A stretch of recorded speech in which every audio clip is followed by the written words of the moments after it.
All right, what's up, guys? Good afternoon here on the East Coast. I'm your host, Brandon Troy, and as you guys know, if you guys have been checking out the promo, on this episode of Movers and Shakers Unlimited, we will be talking about DC Fandom. But I won't be alone in this. I do have two guest hosts joining me today, so give me 1 second while I introduce them on. One moment.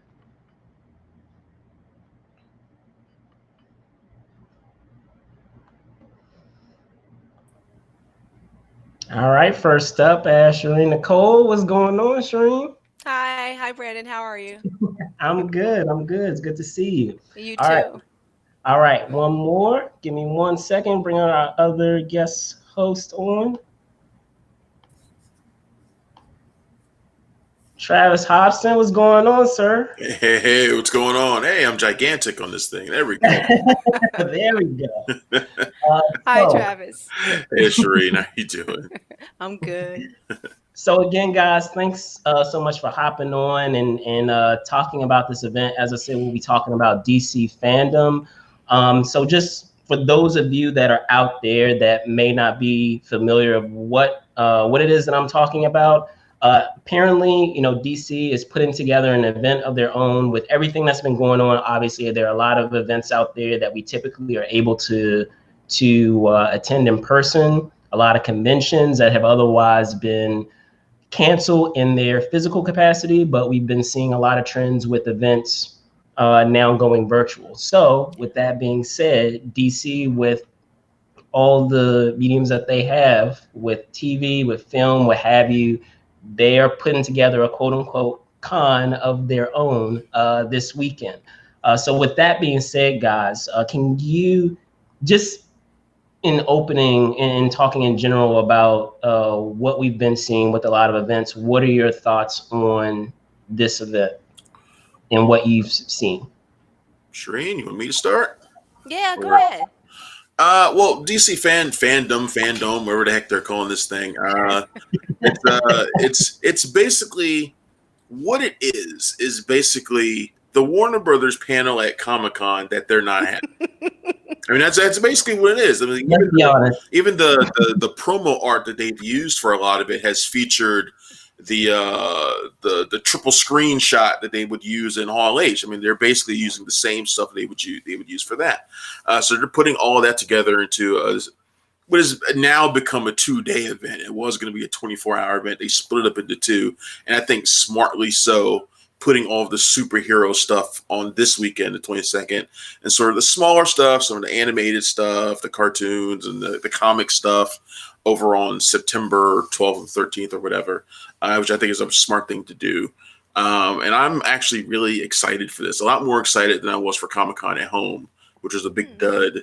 Didn't really reveal much. Didn't have a lot of excitement or buzz around it. This Warner Brothers has been really good at promoting this as the place to go for new teasers and first looks at. I mean, they got a lot of stuff coming up, and this is the place where we're going to see stuff. So we're going to see some of it. So I'm pretty excited. Uh-oh. No sound, Brandon. You got no sound, Brandon. Oh, sorry, guys. No, what I was saying is that I have a theory, Travis, as to why you feel the way that you do about this event. But before I get into that, Sherin, go ahead. Oh no, I'd like to hear the theory so I can weigh in. May I? Go for it. Well, I'm interested in your theory. I don't really have a lot to say. I think Travis covered it. I think I even said to you, Brandon, that this is just Hall H for Warner Brothers, and that's what I mean. It's a good idea. You have to do something to keep the fandom engaged. So, and it looks like a fun event. So, yeah. I think it's going to be great. I always say that Warner Brothers usually has the better presentation at Comic-Con than Marvel anyway. Now, Marvel may end up having the better product when it all rolls down to it, but Warner Brothers usually has the better show. Their show is on fire. Like every year, it's great. Yeah. So they really know how to do these things well. And like I said, I'm excited to see what they do. Well, okay, so theory. As you were saying, you were talking about San Diego Comic-Con and the event that you felt that was a dud. I still enjoyed the show. Mind you, there's nothing. It doesn't matter how you kind of spin it, because there's no way to replicating. You can agree with this. There's no way you can replicate the physical experience of No, going to see absolutely not. In fact, I tweeted and posted about that very same thing. You can't replicate that. And It you wouldn't can't have matter. the Go and you ahead. can't have those like those really cool this time this place moments Yeah. where you're releasing a whole episode or you're releasing a special clip and you know it's relatively contained to this small audience. You're not going to do that when it's streaming and available to everyone. Yeah, Um, there's nothing like being in the room when something breaks, when mhm. something is shown for the first time. There's nothing that beats that feeling. I'll never forget my first year at Comic-Con, being there and seeing the stuff that was revealed from Marvel for coming up, and like feeling like I was, going through the moon watching this stuff. Man, there's nothing that's going to beat that, and no amount of streaming can replicate that experience. But also being there, surrounded by people who feel the same way as you, and Yeah. are just as just as geeky about certain things as you do and as you are. You can't get that from watching a Zoom video. So yeah, and look, Warner Brothers will have that same problem with DC Fandom. Like, that's not just because they got a lot of exciting stuff to drop doesn't mean that they're removed from the same issues that Comic-Con at home had. It's just different because we know now in this case that there's specific things to look for. Whereas Comic-Con at home didn't really have anything specific that they were targeting. They were just they threw a lot of panels together, and a lot of them were fun. I watched a bunch of them. In fact, the New Mutants panel was my favorite one of the show. It was great. But um, Warner Brothers, man, when it comes to this stuff, they're at the top of the line. And they've kind of primed the pump in releasing this kind of restructuring, moving people around. Sadly, all of the firings and the layoffs that they have Yeah. done in the company at large across AT&T. Um, and so it kind of primed the pump for people to want to see what Jim Lee is going to say about what's next, you know. Mm-hmm. And I was going to say two things on that. One, to continue what I was saying about that theory, is that, with San Diego Comic-Con, as you said, they put a lot of things together. However, I feel, some panels were better than others. I particularly loved the Lovecraft Country one. Mm-hmm. But I think also what we're seeing too with a lot of these events that are going virtual, don't be mistaken that they didn't watch what Comic-Con did and took notes of what they could do, to make things better. So I feel in that regard, a lot of events that are going to be following are going to be at an advantage, because they're going to do some tweaks to certain things based on what they observed San Diego doing with their Comic-Con at home. So in a way, I unfortunately feel that they were a little bit at a disadvantage, because don't get me wrong, there were a lot of cons that have gone virtual this year. However, in terms of like the larger names, the major tentpole cons, so to speak, I'm sure that plenty of other cons, as I said, were taking notes, and they're going to have a problem, a better and more streamlined looking show just by virtue of what they observed and what they decided to tweak here and there. Yeah, no, you're absolutely right. But one of the things that hurt Comic-Con at home is that nobody watched it.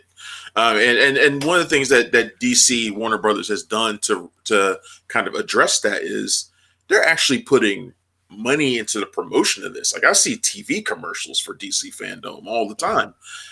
So I'm like, so they're getting people aware that this is actually happening. They're teasing things every single day about stuff that's coming up. And yeah, a lot of the panels, look, Comic-Con at home had a disadvantage, you said, by going first, by doing a lot of their stuff live and stuff like that too. Warner Brothers, I believe all these panels have already been shot. They've already been done for the most part. We've seen even little bits and pieces of some of them. So they have the ability to edit and package these things the way they want to for this weekend. And so, yeah, I guarantee it will be a slicker show than the Comic-Con at home was. So I will not be surprised if it's better. But like I said, they're going to have their share of issues. recreating some of the stuff that Comic-Con at Home had issues with. But in terms of the presentation so far, they are doing a superior job. Well, they're powered by HBO. Yeah, there you go. One of It doesn't hurt. right, one of the best makers of television there is, and I think that having that HBO Max team working behind the scenes at this, and they've just gone. I've described them as being thirsty because they have just done every type of marketing possible on every level with HBO Max, on every level with, like you said, DC Fandome. So you see that kind of just all in, as you said, Travis, and so I do believe that gives it more heft, but also the fact that they understand this a little bit better than maybe a Comic-Con does. Yep. And I was going to say, to speak further to what you were talking about with this DC show and talking about niche shows, so to speak. It's going to be interesting because, like, as I mentioned before, when all of this started to go down and we started to see a lot of, events cancel or postpone, we were seeing a lot of shows that were branching off and doing their own niche thing. DC, Marvel, looks like they're going to be doing their own thing as well. So with that being said, I feel, again, with the theories, that idea of exclusivity, because with San Diego Comic-Con, there is an element of exclusivity that you're getting because of what you're doing with Hall H. If there's certain panels that are going to be in there, everyone knows that is a definitive commitment that you are making with your con experience for that show. Mm-hmm. And so, in seeing a lot of these shows branch off and do their own thing, I've just found it fascinating that is something that we're noticing, and I have a theory that could be something that's playing into it. Because don't get me wrong, with San Diego Comic-Con, it is a major event, and it's going to draw eyes. Unfortunately, with that home version, that wasn't the case. But I think it's also a testament to what you were saying with the publicity piece, and just I guess because it was an experiment, the expectation that perhaps wasn't as much that was needed. But going back to the notes, based on what was observed with that show, that's probably why DC went above and beyond. Based on what they observed in that regard. Well, look, they could have taken this show and made it part of Comic-Con if they wanted to. They chose not to. For DC Fandome is a fairly late arriving thing. Like they could have done this. They could have put this in Comic-Con. They chose not to. They chose to branch off and do their own separate thing. And I think what's going to be interesting following this doesn't just apply to Comic-Con and just comic conventions in general. This applies to film festivals, award shows, and all sorts of things. There's an even playing field right now. Nobody is able to really do much of anything. And everybody's going to be on the same footing coming out of this. We could very well see Warner Brothers decide to continue to just do their own thing and not be part of Comic-Con. There's Disney. Yeah, and Disney already has D23, but they might decide to expand on that and take Marvel out of Comic-Con and move it strictly to their own convention in Anaheim or wherever the heck they want to do it every couple of years. This whole thing is going to upset the apple cart for a lot of different things. I've been talking to some of our film festival colleagues, about shows that are usually much bigger during the year, but now all the shows are on the same footing. Nobody's getting any guests. Nobody's getting anything. So who knows how things are going to shake out coming out of this when everything does revert to normal, assuming it does revert to normal. Well, it's very similar to what's going on in entertainment at large. I mean, you're seeing everyone unleash their own streaming platform. Yeah. Everybody has to have their own piece of the market.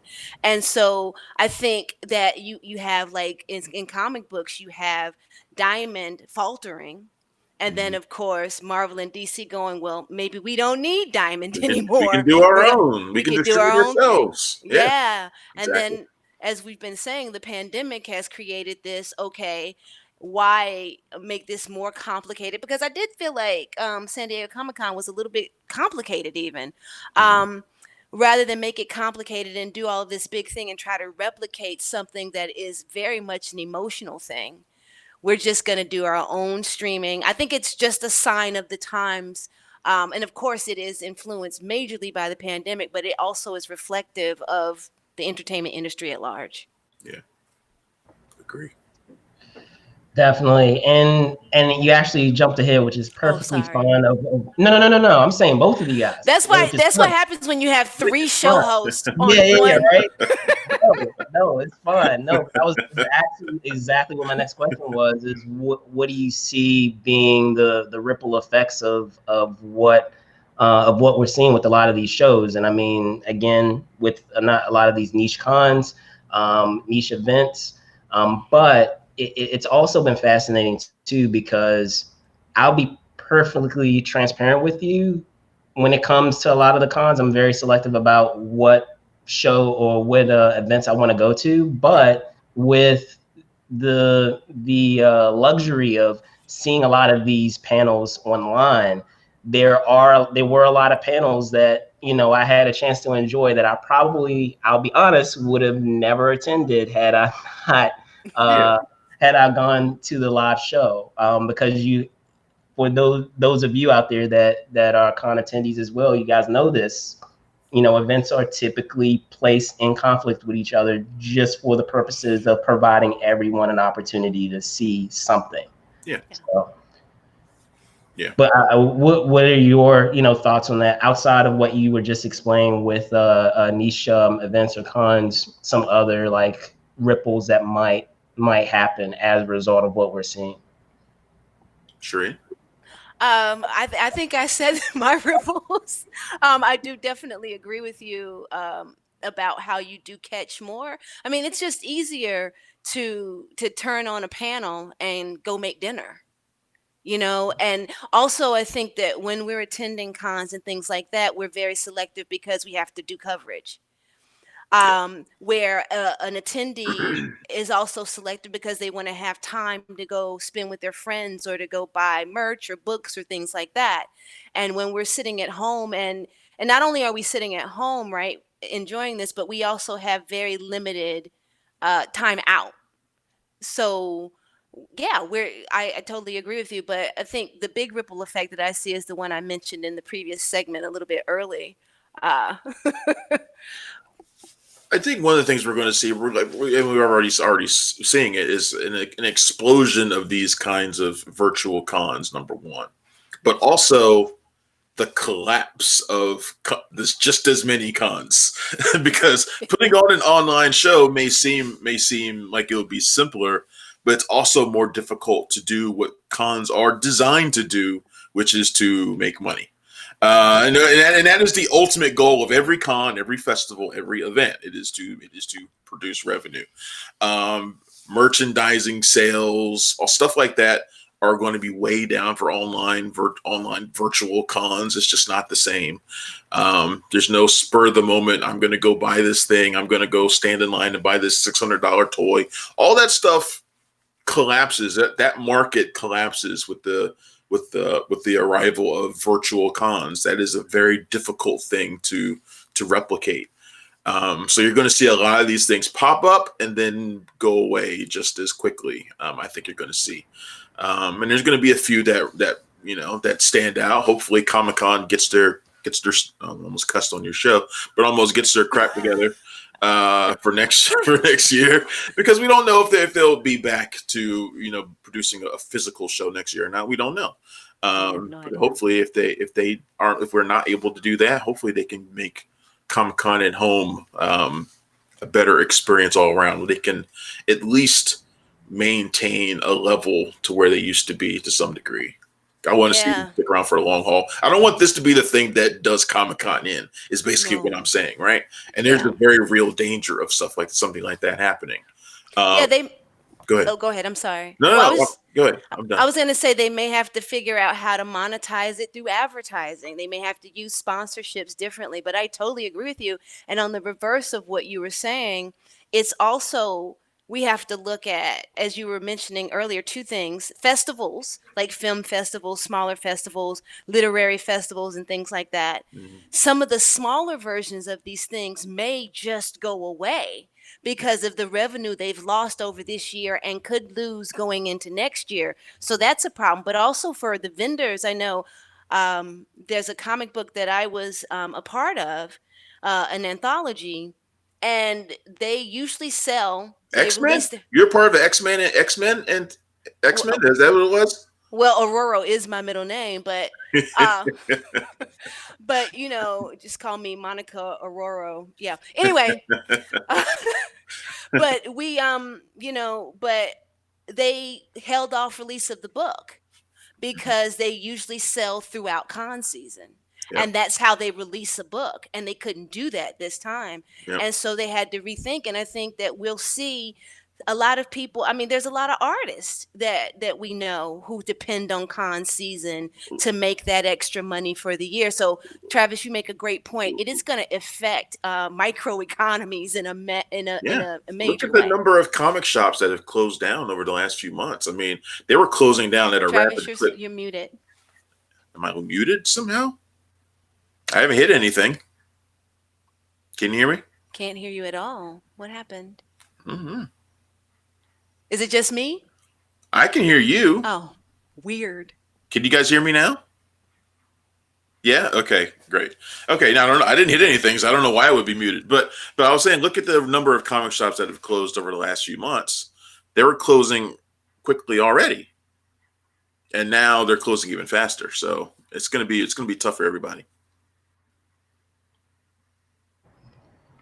Definitely, I agree. I was gonna say another facet that's going to be interesting is just the idea of the businesses themselves. So, I mean, you were talking about artists and how sometimes you may have no intention of buying someone's art, but just by the dynamic or rapport that you have with that artist, there's an opportunity there for the artist to, make a sale with some of their work. But even outside of that, with San Diego, with Baltimore, it brings so much revenue into that specific location, and there are repercussions even just with the restaurants and the other businesses that attendees are hitting that these businesses have an expectation of receiving within that span of time, because it's always on.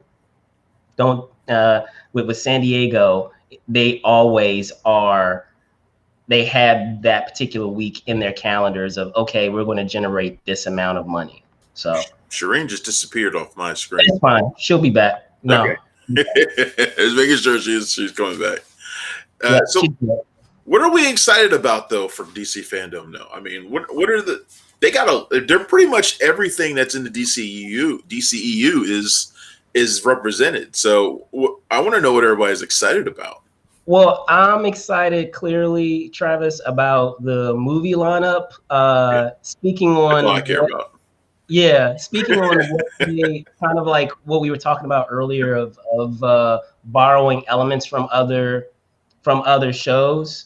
I want to say the big thing that was interesting, I don't know if you picked up on this, is the idea that they have a designated space, even though it's all virtual anyway, they have a designated space for certain type of programming. So like even with the movies, we might as well call it Hall H, where they called it Hall of Heroes. Yeah. So that part of it was fascinating. But yeah, that's going to be a big thing for me, is definitely that movie lineup, because I'm interested to see what they have to show for many of those projects. Yeah. Sherin, can you hear us okay over there? Oh, I don't think she can. I don't think she can hear us. Okay. Well, Well, go ahead, Travis, and, Okay. and we'll troubleshoot Sherin. Go ahead. Okay. I'm pretty much interested in the entire DCEU lineup they got going on over there. Like you said, pretty much every movie is going to have a panel of some kind. Wonder Woman 1984, we might see a new trailer for that, maybe. I'm expecting that we will. I'm expecting to see footage of virtually everything there, except for the stuff that has yet to go into production. The Batman, we know we'll see footage of that. They're already teasing that today. They teased that. It was also in the last trailer. They had Matt Reeves on there, basically promising to show some footage. Yeah, I'm interested in all of that, and of course, Zack Snyder's Justice League. I am super stoked to see how that's going to shake out. There's a part of me that still thinks this thing is going to be an epic disaster, right? Like I still think Zack Snyder's Justice League is probably still going to suck somehow, right? It's going to suck, but it might be an exciting suck. Right? That's what it might end up being. I mean, we Justice League wasn't a great movie with Joss Whedon's input. I find it hard to believe that Snyder really would have made it a whole lot better. He just had too many ideas, too many things that he was wanting to put into the movie. Just too many things. He had about 3 or 4 movies worth of ideas. And to think that he was going to fit any of that into a 2-hour movie, I know he wanted it to be 3 hours and possibly 2 parts, but he was still trying to fit all of that into a movie. And I have a feeling he's going to try again. So it could be a disaster, but I want to watch it. I want to see it. So I'm excited for that. Now you're muted. To speak further on what you were talking about, it looks like Sherin is still troubleshooting, but it's definitely going to be interesting because just by virtue of the information that has come out recently, just in this amount of time. Mm-hmm. Sherin, are you back with us? Can you hear us okay? Looks like not. Okay. But yeah, with those things, with the recent news that we had, not just with the Batman, as you were talking about, with the logo that was shown, but also, I don't know if you, like, it was like literally moments before we broadcast this show. Apparently, Ben Affleck is coming back for the Flash film. They just had some news drop about that. So I find that part of it interesting because he swore up and down that he was not coming back and he wasn't going to do anything else within the universe. But still, with that idea of us getting the Snyder cut, who knows? Like, stranger things have happened. 2020 has been so weird. Stranger things could happen here. Nothing is out of the realm of possibility anymore. Especially when it comes to movies, and when it comes to big franchise movies, nothing is ever out of the realm of possibility. I mean, yeah, Ben Affleck said he wasn't coming back, but also Ben Affleck was going through a really crappy time during that period when he said all that stuff. He was as disillusioned as anybody could be for somebody who was in the role of a lifetime playing Batman. He seemed to have as little fun in that role as anybody could possibly have. And there's a lot of reasons behind that. But I understand why he would have said at the time, I'm never coming back to do this. And he seems to be in a much happier place right now. And if this is the movie, because remember when the first rumors about The Flash came up, there were rumors that Ben Affleck's Batman was going to be a part of it. And this was going to be a way of writing his character out. That was one of the very first rumors about The Flash. And maybe element, because I know that script has gone through 1,000 rewrites and do-overs in the years since. But apparently, if this is all true, this Ben Affleck thing, apparently that aspect of it they liked and they've held on to. Because I have a feeling that if he does come back for The Flash, it's going to be to somehow get his character out of the way.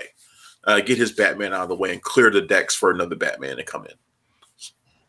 Fair point. I guess the only reason why I say is that stranger things have happened in 2020. I remember when we heard all these rumors about the Snyder Cut and that it was never going to see the time of day and that it didn't exist. And here we are, lo and behold, still getting a Snyder Cut that we thought A never existed and B we would never. Okay, but you know what? That's like my friends on Facebook who have been posting for 20 years. A fake Bad Boys 3 poster. Like they've been posting that same poster for like 20 years, and they've been wrong for 20 years, and then they were finally right on the 20th year. And now they all came back to me and were like, "Man, I told you the movies." It's like you didn't know anything, and you were wrong. It's all of a sudden now you're right, and so it's just like, I mean, that's what it's like to me.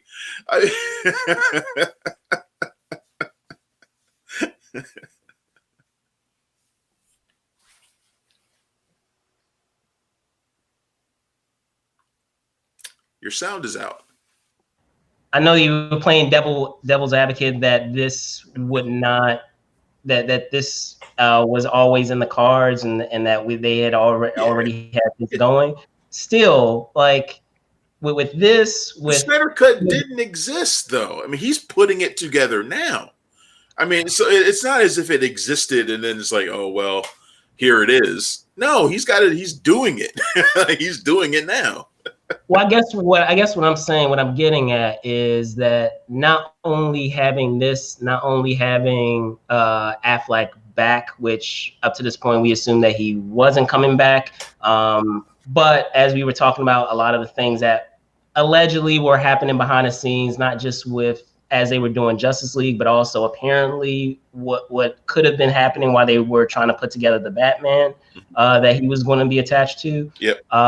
It'll just be interesting to see if anything else strange comes of this, where we could be in a world where the Zack Snyder thing could, and I have no proof of this. I'm just bringing it up, is that it ends up becoming, they end up retconning it, and it ends up being something that they continue on with in terms of that story because people decide that they respond to that one better. I fully hope that this is not them writing out Ben Affleck's character and that he sticks around as Batman.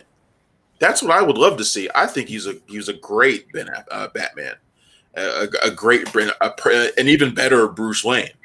Like I liked him in that role, and I didn't want to see him go. So I hope that he's around for the long haul, and maybe now that he is in a better place in his life, that he might be able to do that. He might want to do that. So that's my hope. We'll find out, but I expect that this Saturday for DC Fandome, we're going to see a lot of announcements that maybe we have not thought of. I fully expect to hear something about Man of Steel 2. Yeah, right. I do. I expect to hear, and I think they've been teasing this in small ways for months. From the announcement the day before the announcement of Zack Snyder's Justice League, when Henry Cavill was hanging out watching Man of Steel with Zack Snyder online, that when he was putting together the computer. Yeah, I mean, all this stuff to me. I mean, look, Man of Steel 2 has to happen at some point, right? And I think they're bringing him back to do a little tiny cameo, probably in Shazam 2 or something like that, is going to be a way of reminding people of, that he was a really good Superman, and he was a good Superman. You got to have issues with the movie and maybe the direction it took. I don't. I like the direction Man of Steel took, but even so, he was still a very good Superman. And he's the only one. He didn't get a proper sequel. He never got the proper sequel that he deserved. They immediately threw him into Batman vs Superman, and that was a mistake. So I'm expecting to see an announcement about Man of Steel 2. I'm also really curious to see more of the Suicide Squad. I really want to see the trailer for that. Yes. I'm curious about the Suicide Squad video game that they got a panel for as well. Kill the Justice League, whatever it's called. I'm excited for that. That movie should be a hell of a lot of fun with James Gunn in that cast. We still don't even know who the hell Idris Elba's character is. Like, I want to know. Like, they need to tell us that. Who's he playing? I want to know if this Harley Quinn is the real Harley Quinn or not. There's a theory going around that the one we saw wasn't her. And maybe she wasn't, because that version is very different than the one we saw in Birds of Prey. So, I mean, who knows? But there's a lot of stuff I want to know. And the thing is, these panels for DC Fandome are really short. They're like 20 minutes, 15 minutes, 30 minutes for some. These are short panels. If they are going to reveal stuff, they're going to they're going to reveal them quickly, and they're going to get back out. They're not going to be hanging around with a lot of BS, which I think is good. So for an all-day event, it's good to do it that way. All right, Sherin, are you back with us? Yes. Yay! We can stop talking about her now. She's back. Near skin. No, carry on. No, I'm kidding. But no, so just to catch you up, we were talking about like some of the programming that we were excited to see. So in terms of your itinerary with DC Fandome, what is it specifically that you are interested in seeing and taking a look at what they have in their lineup? Well, I mean, the main thing is, you guys have probably covered it already, but, I was interested in that kind of leaders of DC, where they have Greg Berlanti and Walter Hamada. What is it called? Insiderverse. So DC Insiderverse. Oh, okay. So this one is the one where I'm looking at my phone. Pardon me. It's this is the one where Jim Lee will be talking, and I think that's big because a lot of people felt like Jim Lee had been demoted, and there was even more of a shakeup than we thought. So I think they're putting him out there to kind of clear things up. I think you've got a lot of comic book fans that are like, followers of Jim Lee, so they weren't too excited about it. Who can hate Jim Lee? Like no one hates Jim Lee. If you're gonna put as somebody out there to be the face of something, Jim Lee's about as good as it gets. He's better choice than Jeff Johns.